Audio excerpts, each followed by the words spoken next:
ఇందే తెలంగాణ సమాజ రక్షణ కోసం ఖచ్చితంగా గులాబీ జెండా పనిచేసిందే రాష్ట్రం తెచ్చే విషయంలో కానీ ప్రభుత్వం నడిపే విషయంలో కానీ అదే పని చేసినాం. మనం ఇంకో పని చేయలే, డెడికేటెడ్గా చేసినాం. ఇప్పుడు కూడా మన కర్తవ్యం అదే ఉండాలని చెప్పి నేను మీతో కోరుతా ఉన్నా. ఈ దశాబ్ది ఉత్సవాలను పురస్కరించుకొని రేపు కూడా మనం పనిచేయవలసింది ఏంది? రాజకీయం అంటే పాలిటిక్స్ అంటే మేము అధికారంలో ఉంటేనే పాలిటిక్స్ అనేది తప్పు. రాజకీయం ఒక నిరంతర ప్రవాహం. ప్రజలు ఏ పాత్ర ఇస్తే ఆ పాత్రలో పనిచేయాల్సిందే. ఒకసారి పవర్లో ఉండొచ్చు, ఒకసారి అపోజిషన్లో ఉండవచ్చు, కానీ పని చేస్తూ ఉండాలి. అప్పుడే ఆ సంస్థకు విలువ ఉంటుంది, ప్రజాక్షేత్రంలో గరిమ ఉంటుంది. కాబట్టి ఎట్లా ఉన్నా ప్రజల కోసం పనిచేయడమే మన కర్తవ్యం. 100కు 100% ఈరోజున్న ప్రభుత్వం వేసే తిర్రిమొర్రి వేషాలు, వాళ్ళు పాల్పడుతున్న చర్యలు నాకే చాలా ఆశ్చర్యంగా ఉంది. మొత్తమే కరెంటు లేని తెలంగాణ నేను ముఖ్యమంత్రి అయినప్పుడు ఉండే ఘోరమైన కరెంటు బాధ. దాన్ని బాగా చేసినాం, 9 ఏళ్ళు నడిపినాం. అసలు అద్భుతం కదా. కరెంటు పోవడం అనేది లేకుండా మనం కూడా మర్చిపోయినాం. జనరేటరు, ఇన్వర్టరు, కన్వర్టర్లు అని మాయమైపోయినాయి. అటువంటి తెలంగాణ. మళ్ళీ వాళ్ళకి అదనంగా ఎన్టీపీసీ నుంచి 1600 మెగావాట్ల విద్యుత్ కూడా వచ్చింది. అయినా మళ్ళీ వాళ్ళ అశక్తత ఏందో అసమర్థత ఏందో నాకు అర్థమైతే లేదు. నిన్న కూడా ఎక్కడో పట్టణంలో హైదరాబాద్లో అర్ధరాత్రి పోయి రోడ్డు మీద జనం పోయి గడబడి చేశారు. ఏదో సిటీలో ఏదో భాగంలో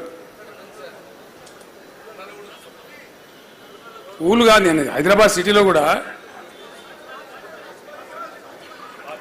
బాచ్పల్లి ఘోరంగా ఫోటోలు వస్తూ ఉన్నాయి, వార్తలు వస్తూ ఉన్నాయి టీవీలలో. వాళ్ళు ఏదో ఉల్టా మాట్లాడుతున్నారు.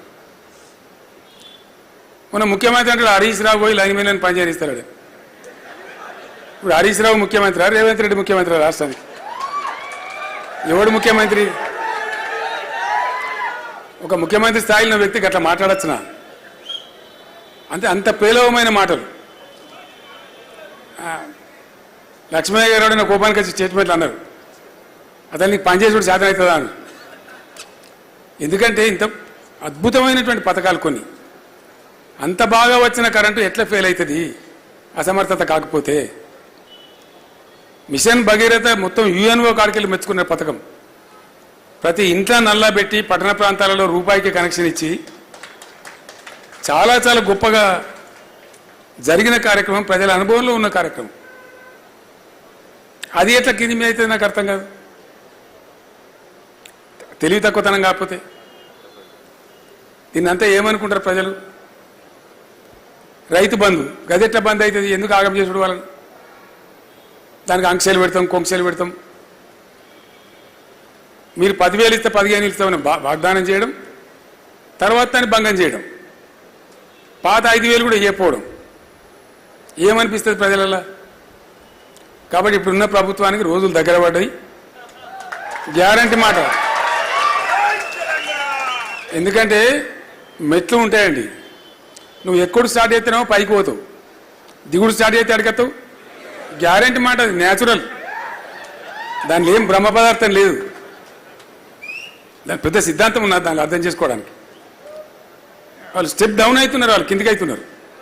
అన్నిట్లో విఫలమే. కరెంటు రాదు, రైతు బంధు రాదు, మంచినీళ్ళు రావు, సాగునీళ్ళు రావు, పెన్షన్లు ఎగ్గొడతారు. 2 ఇస్తే 4 ఇస్తామని అర్రాసు పడలేక వాడి ముసలోళ్ళు నాగం పట్టించి ఆ 2 కూడా ఇయ్యక ఆయనతో జనవరి నెలలో ఒక నెల ఈత కొట్టింది. అప్పుడు ఏమవుతుంది? జనంలో ఏం అభిప్రాయం వస్తుంది? సహజంగానే ఆ ప్లేస్లో మనం ఉంటే కూడా ఏమనుకుంటాం? ఇంత దోకానా అనుకుంటాం, అంతే కదా. సో ఇవన్నీ పరంపర జరుగుతూ ఉన్నాయి. నిన్న ఇంకోటి ఏంటంటే, ఇప్పుడు ఆ రైతులు నిరంతరంగా ఉండరు 9 ఏళ్ళు పాపం. అంతకుముందేమో పోలీస్ టౌన్లలో పెట్టి ఎరువు బస్తాలు అమ్మిండ్రు, లాఠీ చార్జీలు చేసిండ్రు. మనం వచ్చిన తర్వాత 60 కష్టం పడి ఆ బాధ తీసేసినాం. ఎప్పుడు పడితే అప్పుడు ఏ రైతు ఎప్పుడు పడితే అప్పుడు పోయి ఇష్టం కొనుక్కోవచ్చు, పోవచ్చు. అసలు ఆ పరిశానం లేకుండే. మళ్ళీ ఇప్పుడు పాస్ పుస్తకాలు, అవేంటి ఆధార్ కార్డులు, మన్ను కార్డులు అన్నీ చెప్పులు లైన్లో పెడుతుండ్రు. చెప్పులు లైన్లో పెడుతుండ్రు కాబట్టి మీరే పెట్టుతుంటారు. ఇత్తనాలు కుళ్ళద్దరితో అడిపోతారు కానీ గిట్ట తడవడన్నా? మనం దండం పెడితే కూడా చెప్పులు పెడతాడా? అంటే గింత చిలిపిగా గింత చిల్లరగా ఏదో ఇట్లా తీసి ఇట్లా మీరు అన్నారు కాబట్టి మీ మీదకి మళ్ళీ తిరిగి ఇస్తామన్నట్టుగా ఒక చీప్ పాలిటిక్స్తో మాట్లాడుతున్నారు తప్ప నిజంగా బాధ నివారించాలి అట్లా జరగకుండా చూడాలి అనే సోయి తప్పిన ప్రభుత్వం ఉంది ఇప్పుడు. ప్రతిదాన్ని ఒక చిల్లర రాజకీయం ఉంది చూడు. అద్భుతమైన కార్యక్రమం తెచ్చిన మనం దళిత బంధు, దాన్ని నిలిపేసిండ్రు. మీరు 10 లక్షలు ఇస్తే మేము 12 లక్షలు ఇస్తామన్నారు. ఇలా దాని ఆతా లేదు పతా లేదు, అడిగిన లేడు, పడుచుకున్న లేడు అని ప్రతి వాళ్ళు అందరి కోపం వస్తున్నది. కారణం ఏంటంటే ఒకళ్ళు కాదు, యావత్తు తెలంగాణ సమాజానికే మోసం. గీత కార్మికులు ఉండి మొత్తం బంద్ పెట్టిన రంగారెడ్డి జిల్లాలో అంతకుముందు ప్రభుత్వం కళ్ళు దుకాణాన్ని బంద్ పెట్టింది. ఉద్యమంలో నేను చెప్పిన తెలంగాణ వచ్చిన తెల్లారి మొత్తం తెరిపిస్తాను, బ్రహ్మాండంగా తెరిపించినాం. ఇక్కడ హైదరాబాద్ వాళ్ళకి కాదు, మన ఊళ్ళలో ఉండే గౌడ మిత్రులకు కూడా పని దొరికింది, బతికిండ్రు.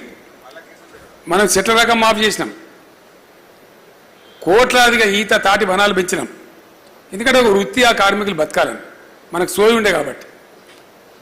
ఇవాళ కళ్ళు డిపోల మీద దాడులు అంటే బతకనిస్తలేరు వాళ్ళని, ఎందుకో నాకు అర్థమవుతలేదు. భయంకరమైన దాడులు వాళ్ళ మీద. గీత కార్మికులంతా మొత్తుకుంటా ఉన్నామని నాకు 4 పెద్ద మనుషులు కడితే చెప్తున్నారు, ఇదేం దౌర్జన్యం సార్ తీసారా, మీరు నోరు తెరవాలంటే తెరుస్తాం, ఎందుకోకుంటాం. మా నాయకులు లేరా, మా గౌడ నాయకులు లేరా, మొత్తం మాట్లాడతాం, అవసరమైతే యుద్ధం చేస్తామని చెప్పాను. మీ తెలుగు రాకుండా చేస్తామని చెప్పాను. జైల్లో పెట్టుడు, కేసులు పెట్టుడు, వాళ్ళేం దొంగ పని చేసేవాళ్ళు కాళ్ళు అమ్ముకొని బతారు. అంతకుమించి పెద్ద దొంగ పని చేసేవాళ్ళు కాదు. మళ్ళీ వాళ్ళు కోటీశ్వర్లు కాదు, స్మగ్లర్లు కాదు. ఉన్న చెట్లు దేవుడు ఇచ్చిన చెట్లను గీసుకొని ఊళ్ళో కాళ్ళు అమ్ముకొని బతారు.